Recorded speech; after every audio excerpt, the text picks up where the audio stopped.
Hey folks, welcome to Economic Observations. My name is Chris. Today is the 30th of July, and thank you so much for watching.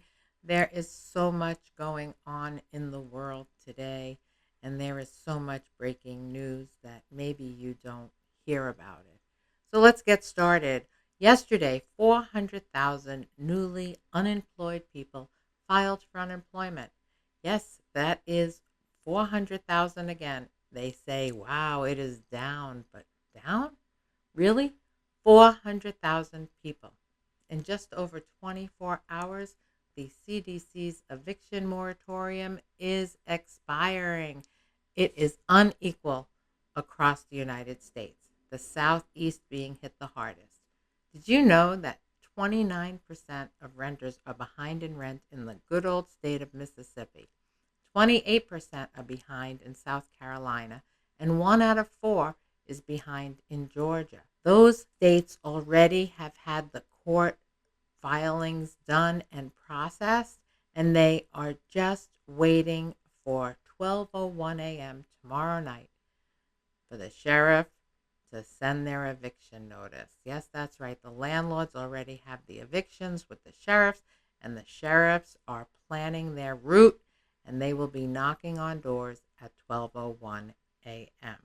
That means, where are these people going to go? There are going to be thousands upon thousands of people living in the street with nowhere to go.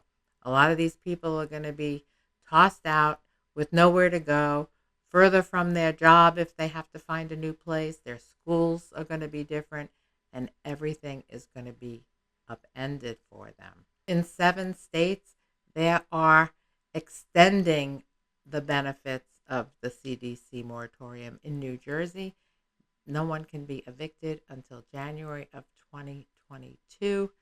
There's states like California and Oregon and Washington, and their evictions have been postponed further out. New Mexico has put an extension with a no end date in sight.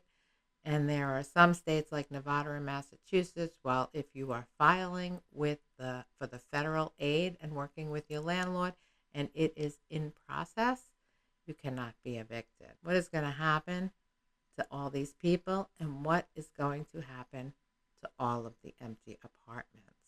So let's take those 3 states, Mississippi, South Carolina, and Georgia. There are already thousands of empty apartments. If you go to apartments.com throughout the state, and that's just on that one website. There are many that don't even advertise on that website, but there are thousands of empty apartments already on there with no people bidding the price up higher.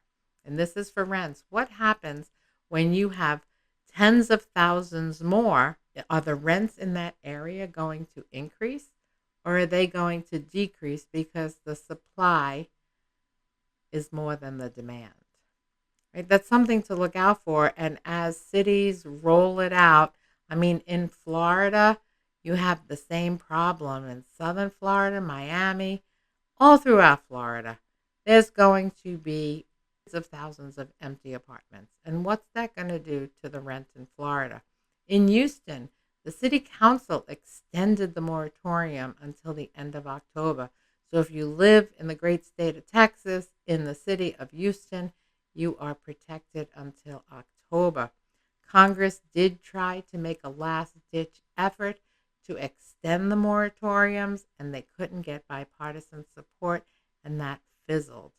They left the House chamber today with nothing done on that. Another interesting tidbit today is that in 2020, the savings of Americans was at $4.1 trillion. People socked away during the pandemic last year. Today, the savings is only $1.97 trillion. So people have been spending money. And is that necessarily a good thing? Did people go on vacation, or that's a lot of money to just evaporate out of the savings accounts? So people are out there spending money, but is it sustainable? That was just pent up money that they saved during a time where they weren't going anywhere. And now it looks like Americans are spending money, but they're going to run out of it because all the stimulus is going to stop. The unemployment is ending, and it's already ended in many states. There's many lawsuits in many states over that as well. But when all this money runs out at the end of August, early September, where is the money going to come from? And who is going to be spending it? There is just about 6 million mortgages that are not current in their payments. Just about 6 million. It's like 5,981,000 mortgages, homeowners that aren't current with their payments. What's going to happen in the forbearance when that ends also? Are they going to tack it on to the back? Are they going to have these extenuating 40-year balloon mortgages with high interest rates just to lower their monthly cost? Or are people just going to lose those homes as well? I don't think we're done with the real estate market. I think it's a supply and demand. In Massachusetts, where I live, I see houses on the market for weeks now, maybe even some months. They're just not moving, and buyers are saying no. We don't have those big black rocks or anybody buying them up. And maybe they should continue to buy it up, because when this thing implodes, maybe they should be the losers on the other end. A lot to see on the real estate. I'm not convinced. Stimulus is all coming to an end here. Another thing I want to touch base on is the Delta variant has escaped the lockdown in China, apparently. You know, China is really severe when it comes to this disease. They lock you in your apartments. They have strict mandates where people can't leave their house. They want to control it, but now it is in 5 provinces. What's going to happen to the supply chain when it gets out of control? Listen, it doesn't appear that anyone can control this Delta variant. It is more transmissible than the chickenpox or the common cold. So now China has it. They say it got in from an airport worker who cleans a Russian airplane, and then he brought it out into the community, and now it's in 5 provinces. I believe that the supply chain disruptions are only going to increase. And then we got Goldman Sachs again, who was a real big bull during the whole pandemic, and now they are being a little leery on the economy.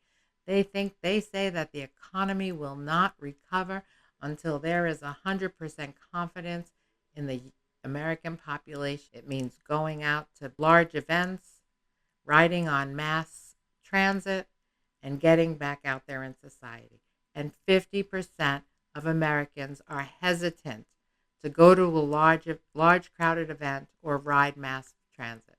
So with 50% not comfortable doing that, the economy will never recover. 30% are still not confident in travel, like airplane travel, going on a trip, going abroad, going to another city.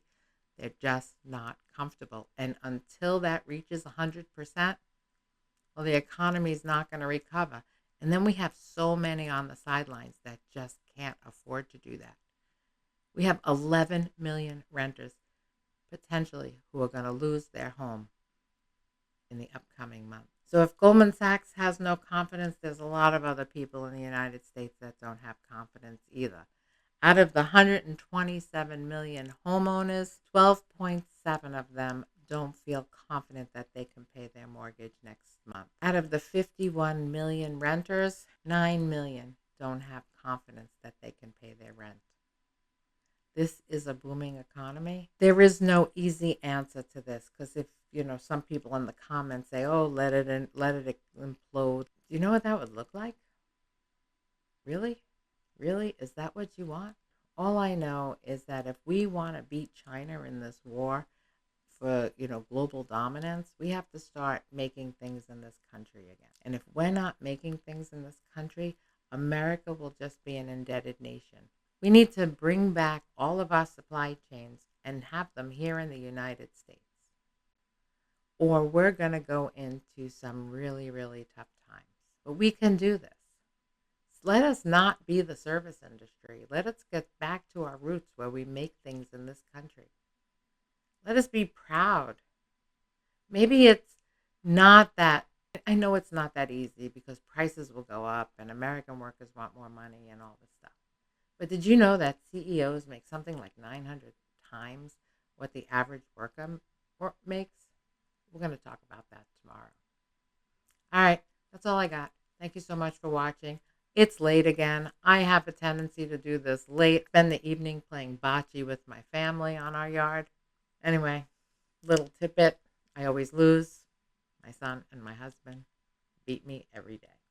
All right, anyway, as always, I appreciate you.